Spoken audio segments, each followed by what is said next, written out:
ஆன்லைன்ல பணம் அனுப்பும்போது தப்பா பணத்தை அனுப்பிட்டு முழிச்சு நின்னுருக்கீங்களா? இனி கவலையே வேண்டாம். இந்த வீடியோவை கடைசி வரைக்கும் பாருங்க.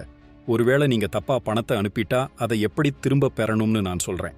இப்போதெல்லாம் ஃபோன்பே, கூகுள் பே, பேடிஎம்னு பல ஆப்புகளை பயன்படுத்தி ஒருவருக்கொருவர் பணம் அனுப்புறோம். ஒரு சிலர் பணம் அனுப்பும்போது அவசரத்துல தவறா பணம் அனுப்பிட்டு பிறகு பதட்டப்படுறாங்க.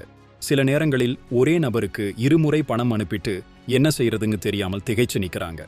ஆனா ஆன்லைன் பேமெண்ட்ல ஒரு முறை பணம் போயிட்டா அதை ரத்து செய்யவே முடியாது. அதனால நீங்க யாராவது ஒருத்தருக்கு தப்பா பணம் அனுப்பிட்டீங்கன்னு தெரிஞ்ச உடனேயே பதட்டப்படாம முதல்ல அவர்கிட்டயே பேசி பாருங்க. அவர் பணத்தை திருப்பி அனுப்ப மறுத்தால் இந்த வீடியோவில் அடுத்து நான் சொல்ற வழிகளை பின்பற்றுங்க. முதல்ல நீங்க பணம் அனுப்பியவரின் விவரங்கள், பரிவர்த்தனை ஐடி, பணம் அனுப்பிய நேரம், தேதி என அனைத்து தகவல்களையும் ஒரு புகார் கடிதமா எழுதி அதை உங்க வங்கி மெயில் ஐடிக்கு அனுப்புங்க. அப்பவும் உங்களுக்கு சரியான தீர்வு கிடைக்கலைன்னா national payment corporation of India NPCI என்ற நிறுவனத்தின் டிஸ்பியூட் ரெட்ரஸல் மெக்கானிசமில் ஆன்லைன் மூலமா புகார் செய்யலாம். அல்லது 180012011740 என்ற இலவச தொலைபேசி எண்ணிற்கு அழைத்து கூட புகார் செய்யலாம்.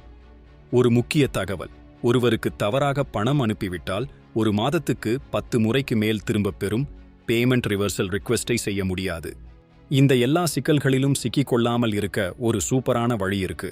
நீங்க அதிக பணம் அனுப்பும்போது முதலில் ₹1 மட்டும் அனுப்பி பணம் வந்துவிட்டதான்னு சரிபார்க்கலாம். ஆனா தவறுதலாக பணத்தை அனுப்பிவிட்டேன் என்று கூறி பணத்தை திரும்ப அனுப்பச் சொல்லி மோசடிகள் ஆரம்பிச்சிட்டாங்க.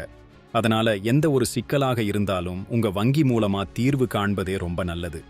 இந்த மாதிரி மோசடிகளிலிருந்து தப்பிக்க உங்க வங்கி கணக்கு தொடர்பான தகவலை யார்கிட்டையும் பகிராதீங்க. மேலும் ஆன்லைனில் பணத்தை பற்றி ஏதாவது சந்தேகம் இருந்தா உங்க வங்கியை நேரடியாக தொடர்பு கொண்டு பேசுங்க. இது பத்தி உங்க கருத்துக்களை கமெண்டில் சொல்லுங்க.